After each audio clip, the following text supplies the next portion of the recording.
c'est le concert très très privé RTL2 de Liam Gallagher.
Écoutez Liam Gallagher en concert très très privé RTL2.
singing.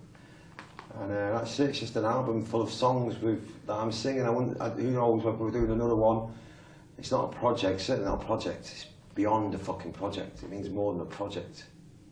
It's an absolute, it's beyond a project. Any more albums coming? Maybe, man. Depends if this beyond the project thing sort of hits home with people, you know what I mean? And people take it into their arts and all that. It's like, it's not just about selling records and stuff, so it's about like, if it means something to people, then we crack on and maybe do another one, you know what I mean? It's certainly not about, I'm not here to like go, oh yeah, I sold fucking shitloads of records. Fucking been there, done that. It ain't about that.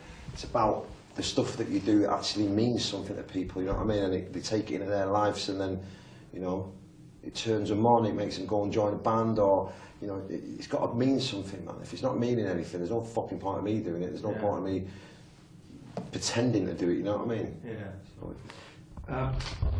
Can you tell us a little bit about the creative process? You wrote a few songs by yourself, and then it was a collaboration. So here's how it happened. So the 4 years after BDI split up, I had a lot of there was nothing going on. I had a lot of divorce. I had to go through a divorce and stuff, and loads of other stuff going down. So music was like not really top of my fucking agenda. It was like speaking to lawyers every day and shit like that. There was a lot of shit going down. So I had that for about 3-4 years, still going on today, bits and bobs. And then I looked at my guitar and I thought, you know what? See what you got to fucking say today. Do with a breather from all these fucking lawyers. Started playing it, and I wrote Bold, obviously not there and then, but the beginnings of Bold. Then I wrote When I'm in Need, and then I kind of finished them off at some point, and then I played them to my girlfriend, and she's like, I thought they're really good, can I play them to this guy called Mike? And I says, yeah, play it, Mike. So Mike heard them, and he turned around and goes, can I play a guy from Warner Brothers? So I says, yeah. So go and meet the guy from Warner Brothers. He says, would you like a record deal? I says, yes, why not? So fuck all else to do. So then he goes, have you got any more songs? And I says, no, that's all I've got at the moment. And he goes, would you be up for co-writing? So I flew to LA, met Greg Kirsten, who was in a band with Beck, and he wrote some stuff for Adele, and he's done McCartney's album, so he's a super songwriter. And he played me Wall of Glass, so we wrote and recorded that and sang it that day, and done another 3 songs, 3 in 3 days. I come back to England, and then sort of got the book and wrote a lot more on my own. And before you know it, we had like 22 songs for the album. So it happened really easy, man. Did you, during this sort of creative process, did you shut yourself out? Did you shut yourself out from sort of influences, or were there things in your mind, back in your influences that sort of? No, it happened really just chilled. Like I'd sort of just sit there, I'd turn the TV on, and I go, that's the same shit, so, you know. And I just sort of just play my guitar like just as if I was going for a walk in a park. You know what I mean? I didn't sit down and go, right, I'm going to write an album for this fucking solo project or whatever it is, or, you know what I mean? It just sort of just happened, and then it sort of just went, and before I knew it, I was going, fucking hell, I've got about 14 songs here.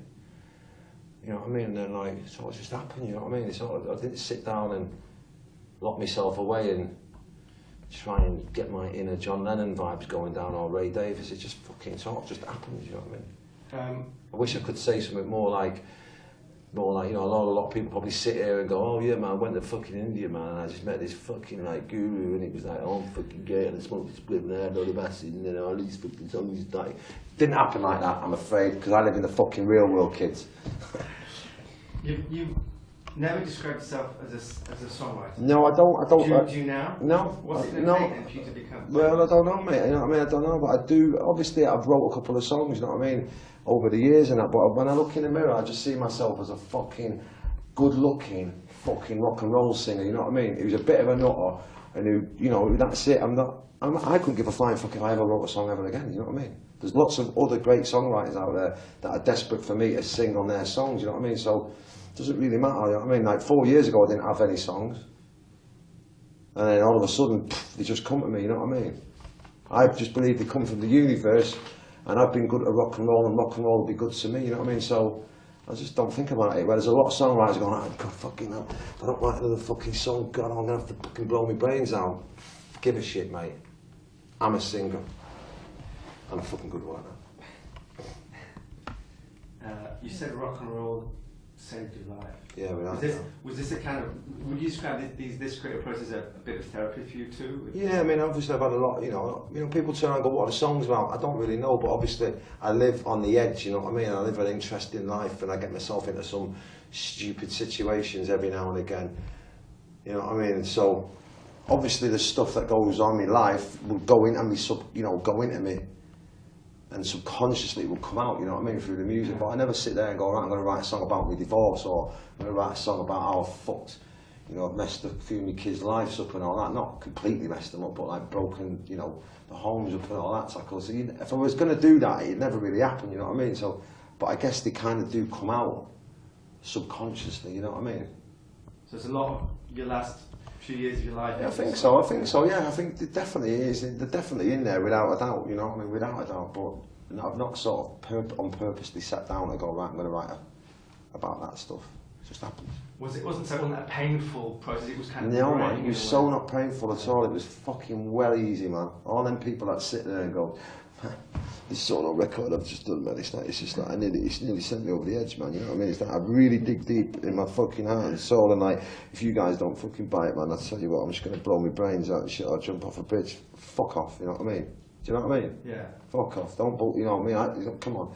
And I'm sure there's a lot of people that. But these people who sit there and go, you know, it's like they think they're curing cancer when they write a fucking song. You're blessed. You've got a fucking talent. You wrote a song. End of. Person's still got cancer, you know what I mean? You ain't changing jack shit, really, at the end of the day, you know what I mean? Yeah. Do you know what I mean? You're just making their life and their ears a little bit better, you know? You're not going to fucking change the world or save it. You might make it a little bit better and a little bit nicer on a Tuesday afternoon when there's fuck all else going on. You stick a tune on, but at the end of the day, you know what I mean? Come on, do your chat, kid. So, now that you've gone through this sort of process, this album's out in a few days. It's October the 6th, yeah. October the 6th. Is it too early to have a kind of step back and have a sort of look at your work, or is it just still? Yeah, I heard it for the first time the other day, doing some little bits of videos and that. It sounded great, man. And then the last time I heard it since then was in New York in Jimi Hendrix's studio. We had a little playback, and it sounded good there. You know what I mean? There was no weird fucking little weird trips of light. So obviously got the nod from Jimmy. You know what I mean? So I'm proud of it. You know what I mean? There's no going back and there's no going forward and all that, but you know, it's a good song. It's good songs on there, but you know what I mean. Like I said, it's not going to stop fucking Oasis. You know what I mean? It's just a good album. You know what I mean? So it's going to come out. People are not everyone's going to like it. You know, a lot of people are going to go, heard all that before. I get it, but it's going to mean something to someone. If you know, if not just me. You know what I mean? And hopefully, if it means something, if it means as much as some one person, then job done in it. I guess you know what I mean. Last question? Okay. You know we're going to ask this. Has Noel heard the album? I don't know, I'm sure he has. I'm sure he's heard a few things. I'm sure he's heard the ones that have been on the radio. But I don't speak to him, man. I haven't got his number, so I don't think, I'm sure his people have heard it, you know what I mean? Yeah. But, you know, Noel's a music lover as well. He's not a daft cunt, you know what I mean? He'll know that there's some good bits in there, you know what I mean? And stuff like that, and vice versa on his record. I like some bits of his, you know what I mean? He's not a shit musician. I'm not a fucking shit musician or singer or whatever it is. So I'm sure he'll sort of dig bits of it, and then you know I'm sure he'll sort of slag bits off, which is life. You know what I mean? You know what everyone's going to say? What? If you ever get back together, would you co-write songs? Oh, well, I'd love to, but I don't think that'll happen. We've got to get back together first, innit? Yeah. Let's co-write a cuddle first. You know what I mean? Let's just have a cuddle and go fuck. You know, been a long time, man. 9 years, a long time, man. Maybe 10 years, however long we haven't spoken to each other. A lot of fucking about, so we owe it to our man to sort of get real in the world. Fuck Oasis. Oasis will happen when it happens, you know what I mean? If it happens. Great. Thank you.